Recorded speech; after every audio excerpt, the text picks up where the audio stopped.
guys, I want to show you a cool drill to help you harden up your punches a little bit. Well, really not your punches, your palm strikes. See, we use palms in place of punches in many areas.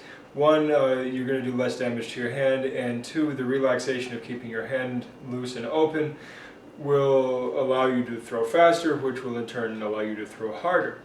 However, the palm is fairly soft and it can use some conditioning. So what we do is, you could just call this the water slapping drill. I'm sure there's a nice Chinese name for it. But take a bowl, and this is actually a little small. I have a fairly large hand. It measures something like 9 inches across, thumb to pinky, without stretching it. So I mean, I have a fairly large hand.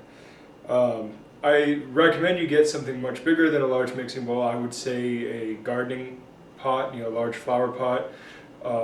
If you can afford one of those giant planters, where they put in like potted trees and stuff, by all means go for it. Just find something where the bottom doesn't have holes in it, or find a way to plug it up. You have a number of options at your disposal. But at the very least, get yourself a large mixing bowl. This is really just medium sized, and it barely fits my hand. I can literally stretch my hand across, so I have to keep my hand fairly in the middle. Now I recommend you do it standing so you can work on hip motion. So you could set it on a table or a chair. I recommend you do it outside because you will splash around quite a bit. I'm obviously inside, so I'm going to try not to splash too much. Or if you're going to do it inside, I recommend putting some towels or a drop cloth down or something just to make cleanup that much easier. Or if you live alone or have a partner or roommate that doesn't care, then go ahead and make a mess. It's not my concern. So you're going to take it, and you can start small. Just start, say from chest level, and 6, 8, 10, 12-inch drop, but put some force behind it. Get a little muscular oomph behind it, and as you do it, get a little pop and flex from the wrist. So here, I'm holding the water so it's not particularly stable, but just from here, just a small drop, and boom. Now, were I doing this properly, I would have this set on a table or a chair, and I would be doing this outside, and I would be hitting with a lot of force. I'm going to put this down now. The reason for water, and not say a piece of stone or something, is that water gives you a graduated feedback. See, the cool thing about it is it's beautifully Newtonian. It's the third law, right? It's that everything has an equal or every action has an equal and opposite reaction, i.e. every force you exert against something, that something will push back with equal force, up to the point that it fails, or of course you move it, because there are other factors involved. But water, the cool thing is, and if you've seen Mythbusters, you've seen them do the bullet tests. If you've seen gun demos, you've seen other people do like water jug tests and stuff. The surface tension of water increases with the force applied to it. So you never really grow out of this drill. You can hit water as hard as possible, and the harder you hit it, the harder it hits you back. It is perfect for training.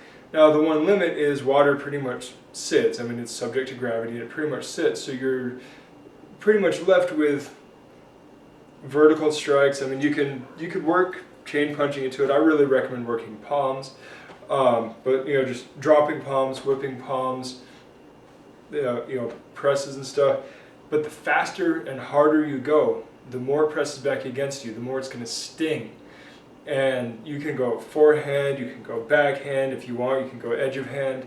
But the smaller the surface, if you were trying to go edge of hand or fingers, you're going to be going small enough where you're breaking the surface tension, force and mass and all that kind of stuff is going to break the surface tension without giving you much feedback. And in this particular drill, you're looking for feedback because it's a conditioning drill. It's to help you build up some power and some feedback tolerance. And so, that being the case, haul off and smash it and smash it, and go until you've depleted a lot of the water, because you're going to splash water everywhere. Make sure you're not wearing nice clothes or a fucking chiffon dress or something, right? So I mean, smash it, smash the hell out of it, smash the hell out of your hands. Do it, and do it with gusto. A couple of times a week. I highly recommend the training. There's a time and place certainly for stone training, for wood training. I'm not saying only stick to water, but the water is a very good foundational drill. Something I highly recommend. And the cool thing is, you get a big one, you get one of those big planters, and you fill it with water. Well, now you've got something that weighs 100 pounds or more. You can do kind of body style deadlifts with it. If you have little ones, you fill them up and hold the horse stances doing isometric tension drill. You've got all sorts of options at your disposal. Water is a beautiful tool. So to quote Bruce Lee, you pour water in a teapot, it becomes the teapot. You pour water in a glass, it becomes the glass. I'm paraphrasing here, but as water can flow or it can crash. Be water, my friend. That's all I got for you tonight, guys. Good journey.